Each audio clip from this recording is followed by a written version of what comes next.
What's up, ladies and gents? It's been a very long time since I did a motovlog style video. You know what? I keep coming back to that same sentence. It's been a long time since I've done a motovlog style video because I don't know why I haven't had a lot of time to gather my thoughts and just do a motovlog, even though motovlogging is really the simplest video format on a motorcycle. Anyway, just wanted to talk a bit about electric motorcycles. I mean, I am on a gas-powered motorcycles, but I have a very keen interest in electric motorcycles for a variety of reasons. Now, as we all know, gas prices recently has gone up quite significantly, especially ever since the Russian invasion of Ukraine that kind of saw the world supply of crude oil strain, and that kind of gave the petrol cartels, the oil cartels, pretext to raise prices, even though technically there isn't really a physical shortage of the gas itself. Now, ever since, like, I would say the invasion, before the invasion, prices of gas, petrol, RON 95, petrol in Singapore was about $2.50, never hitting three bucks. Basically, it was, I mean, prices for gas steadily increase year by year on a general basis. That's just how the oil economy works in general on this planet. Prices increase, but the price of gas for petroleum-based products in general saw a really unprecedented sharp spike ever since the invasion of Ukraine by Russia, partly because of the embargoes that most of the world put on Russian oil, and that kind of lowered the supply of oil for a moment. Now, it's not that there isn't gas, there is gas, but because now the number of suppliers in general is quite limited, the oil cartels that are still able to sell to the rest of the world have collectively jacked up prices to take advantage of this situation. Now, ever since the invasion, shortly after, prices in Singapore for RON 95 has went up to about $3, and ever since then, as of about June, the price has hovered between about $3.20 to $3.50 per liter for RON 95. Now, that is a huge price increase, and this should be a very clear signal to most countries or most motorists in general that the continued reliance on gas-powered vehicles like the ones you mostly see on the road today, literally almost every car and motorcycle that is in existence in Singapore, it cannot continue. The reliance on this power plants cannot continue, and we need to start thinking about shifting to electric vehicles sooner or later. Now, the LTA, or rather the Ministry of Transport, has had this plan to eventually switch anyway, but the plan was by 2040, and it would have been a gradual change. Now, this whole war in Ukraine and the increasing gas prices is seriously making the potential need to change to electric vehicles a higher priority than it was before. I would like to say that I have a bit of working knowledge of some of the tenders done by the Land Transport Authority of Singapore, the LTA, and I'm not gonna say, go into specifics, but I would like to say that there is increased fervor for the complete transition to be done as soon as possible, by 2030 even. And there's already plans to make sure that the ability to charge electric vehicles is available island-wide by the end of 2025. Now, a lot of people are worried primarily about switching to EVs because of the whole issue of charging, because Singapore has not seen a huge uptake or a huge proliferation of the infrastructure needed to support EVs, especially charging. But from the knowledge that I've managed to gather from LTA by working with them on my professional side of life, there are plans to ramp up the ability to charge vehicles by 2025 on a very basic capacity. So I expect that widespread adoption would be, almost 50% EVs by 2030 by then, hopefully. And I believe there's going to be some policy changes to support that kind of transition. So the thing is, I'm trying to get all of you guys, the motorcycling enthusiast crowd, to potentially consider this, because I'm not saying that you should all just chuck your current motorcycles right away and straight away buy an EV.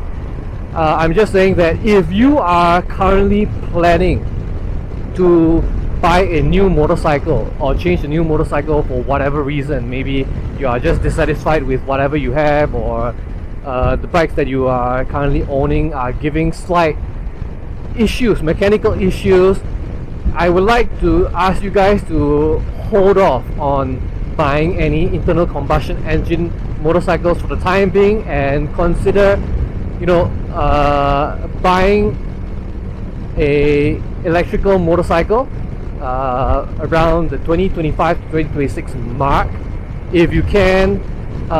If you have some niggling issues that requires a replacement of your motorcycle right now, I think you should start buying an EV right now. But basically the whole point is just to hold off, because the current perception is that EVs are something to be put off until after 2040. But I think that the idea here is you should be getting them a lot sooner than that. And I think there are a lot of options right now. Realistically speaking, a lot of Singaporeans don't really see a lot of distributorship of electrical motorcycles in Singapore. What you can get tend to be a lot of added cost on top of what an ICE motorcycle costs brand new. But to be honest, I think it is a worthwhile investment, because I don't see the prices of petrol coming down in the long run or even in the short term, and that marginal increase in cost when you are buying a new electric vehicle is probably going to be worth the expenditure, because you have to look at the petrol economy versus the electrical energy market in Singapore. Petrol as a byproduct of crude oil is something that is heavily taxed by the Singapore government, and in fact it constitutes one of the major revenue sources for the government.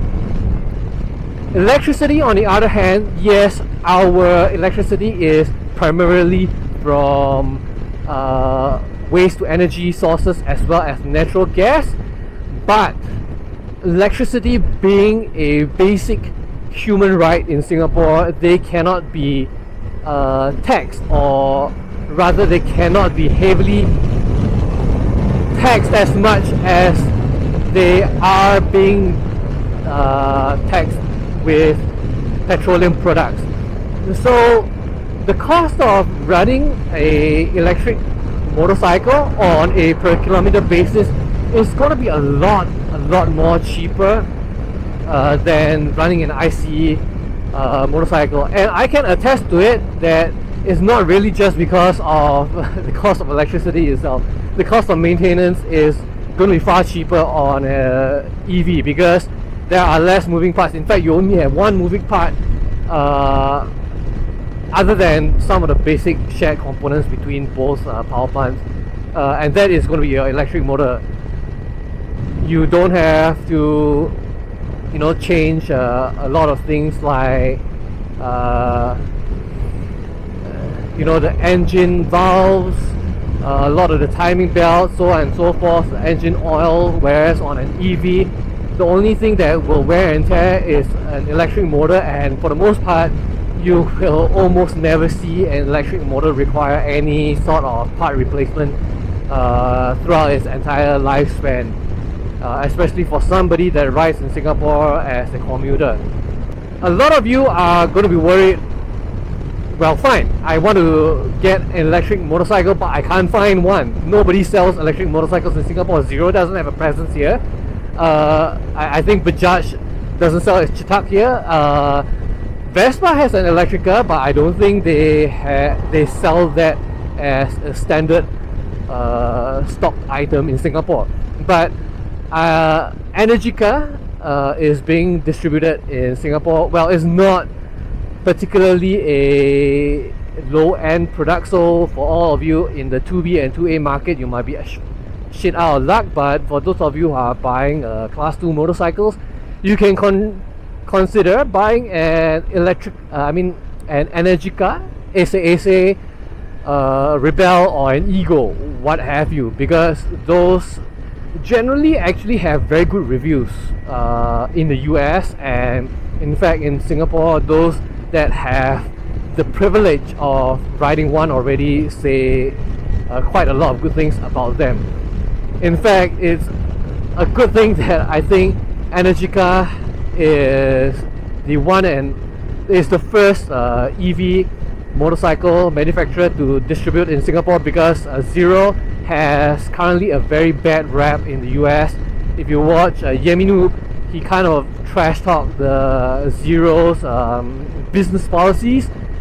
The bike itself has no issues. It's a solid mechanical platform, but Zero has terrible business policies where the bike actually has certain capabilities that are there when you buy it, but a lot of it is locked under software, and you have to pay to unlock these features like fast charging, enhanced battery capacity behind software updates, sort of like, you know, loot boxes in mobile gaming nowadays. It's a very scummy business practice, to be honest, on Zero's part, and it's a good thing for now. At least Energica doesn't seem to have this sort of ridiculous business practices, and I think for those of you who are into performance EVs, you can consider buying them right now and hold off on your plans to buy ICE combustion engine motorcycles in the short term. The other option is of course the Harley Davidson Live Wire. They do sell in Singapore, but they don't hold any stock. So I think if you want to get a Live Wire, you're gonna have to order, pre-order those, and they are going to be sold to order, which is a bit of a bummer. It's going to take you a bit of time, and on top of that, Harley isn't known to be a very cheap or affordable motorcycle to begin with. But nevertheless, there are good reviews about the Live Wire itself if you are into the whole electric cruiser kind of motorcycle market. So that is my 2 cents for today. If you are worried about motorcycles not being something that's viable on a day-to-day basis because of range or charging, don't worry about it, because the Energica and Live Wire bikes have proven that, you know, capacity has gone up to standard in recent years, and that LTA has solid plans to make EV charging a widespread thing by 2025 or so I heard. So that's my 2 cents. If you enjoyed this video, leave a thumbs up and make sure to subscribe to this channel, and I'll see you next time. Bye bye.